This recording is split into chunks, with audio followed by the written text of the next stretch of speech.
മടങ്ങിയെത്താം ചർച്ചയിലേക്ക്. ശ്രീ നജീബ്, കേരളത്തെ സംബന്ധിച്ച് ടൂറിസം മേഖല അത് പ്രധാനം തന്നെയാണ്.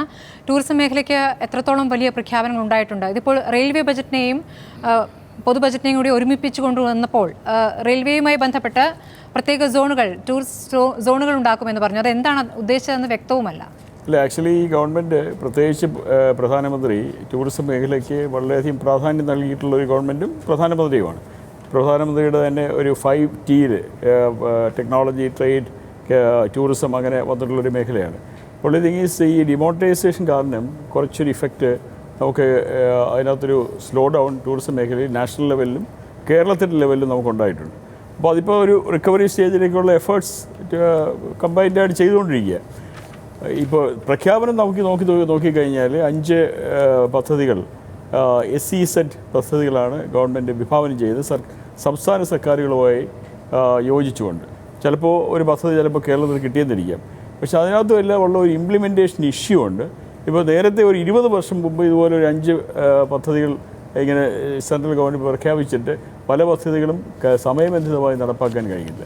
അതൊരു കാര്യം. രണ്ടാമത്തെ കാര്യം എന്ന് പറഞ്ഞാൽ പോസിറ്റീവായിട്ട് മറ്റൊരു മേഖല ടൂറിസത്തിനെ സഹായിക്കാൻ പറ്റുന്ന ഒരു കാര്യം എന്ന് പറഞ്ഞാൽ ഈ PPP മോഡലിൽ 2 ടയർ സിറ്റീസിലുള്ള എയർപോർട്ട് ഡെവലപ്മെൻറ്റ്.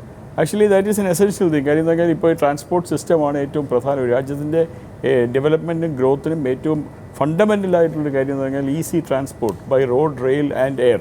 അപ്പോൾ അതിനകത്ത് സെക്കൻഡറി സിറ്റീസിലെല്ലാം എത്താനുള്ള ഒരുപാട് പ്രശ്നങ്ങളുണ്ട്. അപ്പോൾ ഈ എയർപോർട്ട് ഡെവലപ്മെൻറ്റ് ഡെഫിനറ്റായിട്ട് ടൂറിസത്തിനും ഒരു ഗ്രോത്ത് ഉണ്ടാവും. അതോടൊപ്പം തന്നെ നമുക്ക് കേരളത്തിന് സംഭവിച്ചിട്ടുള്ള പോലെ പ്രവാസികളുടെ ഒരു പ്രഷർ കൊണ്ടാണ് കേരളത്തിൽ എയർപോർട്ട് ഉണ്ടാകാൻ സാധിച്ചത്. പക്ഷേ അത് എല്ലാ രംഗത്തും നമുക്ക് ഒരു ഗ്രോത്ത് ഉണ്ടായി എന്നുള്ളതാണ് അതിനകത്തുള്ള പോസിറ്റീവ് പോയിൻറ്റ്. പിന്നെയുള്ള ഒരു പോയിൻ്റ് എന്ന് പറഞ്ഞാൽ ഈ ടൂറിസവുമായി ബന്ധപ്പെടുത്തി ആരോഗ്യ മേഖല, ആരോഗ്യ ടൂറിസത്തിനൊരു സാധ്യതയുണ്ട്. ആരോഗ്യ മേഖലയിൽ കുറച്ച് കാര്യങ്ങളിൽ ഗവൺമെൻറ് പോസിറ്റീവായിട്ട് പറഞ്ഞിട്ടുള്ളത് എന്ന് പറയുമ്പോൾ ഡോക്ടേഴ്സിൻ്റെ പ്രശ്നങ്ങളുണ്ട്.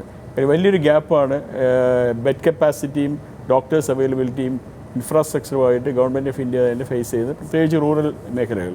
അപ്പോൾ ആരോഗ്യ മേഖലയിൽ പ്രൈവറ്റ് ഹോസ്പിറ്റൽസിന് ഈ DNB പോലുള്ള കോഴ്സസ് ഡെവലപ്പ് ചെയ്തുകൊണ്ട് കൂടുതൽ പോസ്റ്റ് ഗ്രാജുവേറ്റ് സ്റ്റുഡൻസിനെ, ഡോക്ടേഴ്സിനെ എടുക്കാൻ വേണ്ടിയുള്ള ഫെസിലിറ്റി പ്രൈവറ്റ് ഹോസ്പിറ്റൽസിന് കൊടുക്കും എന്ന് പറഞ്ഞിട്ട് ഒരു പ്രഖ്യാപനം ഉണ്ടായി. 5000 സീറ്റ്സോളം അതിനുവേണ്ടി പറഞ്ഞിട്ടുണ്ട്. അതുപോലെ തന്നെ PG കോഴ്സസും PG കോഴ്സസും പറഞ്ഞിട്ടുണ്ട്. പിന്നെ ഓഫ് കോഴ്സ് ഈ ഡ്രഗ്സ് ആൻഡ് കോസ്മെറ്റിക് റൂൾസ് എല്ലാം പ്രോബബ്ലി ഒരു ഫേവറബിൾ സിറ്റുവേഷൻ കൊണ്ടുവരാൻ വേണ്ടിയുള്ള കൺട്രോൾ പരിപാടിക്ക് വേണ്ടിയുള്ള കാര്യങ്ങൾ ആയിരിക്കണം. അതുപോലെ തന്നെ medical equipments, internationally harmonised rules for medical equipments പറയുക. That is also very important. കാര്യം നിങ്ങൾ വളരെ ഇമ്പോർട്ടൻ്റ് ആയിട്ടുള്ള മെഡിക്കൽ എക്യുപ്മെൻറ്റ്സ് നമുക്ക് രാജ്യത്തേക്ക് ഇറക്കുമതി ചെയ്യാൻ വേണ്ടിയുള്ള, അല്ലെങ്കിൽ അത് ഇവിടെ തന്നെ ഈ മേക്ക് ഇൻ ഇന്ത്യ പദ്ധതിയിൽ പെടുത്തി പ്രൊഡ്യൂസ് ചെയ്യാൻ വേണ്ടിയുള്ള ഫെസിലിറ്റീസ് ഉണ്ടാകും എന്നാണ് ഞാൻ പ്രതീക്ഷിക്കുന്നത്. 2 മേഖലയും പ്രധാനപ്പെട്ടതാണ്, ഗവൺമെൻറ് ഇമ്പോർട്ടൻസ് കൊടുക്കുന്ന ഒരു മേഖലയാണ്. പക്ഷേ കൂടുതൽ ഡീറ്റെയിൽസ് നമുക്ക് കിട്ടിയാൽ മാത്രമേ അതിനെപ്പറ്റി പറയാൻ കഴിയൂ. അടുത്ത അതിഥിയിലേക്ക് വരാം, ഒരു ഇടവേളയ്ക്ക് ശേഷം.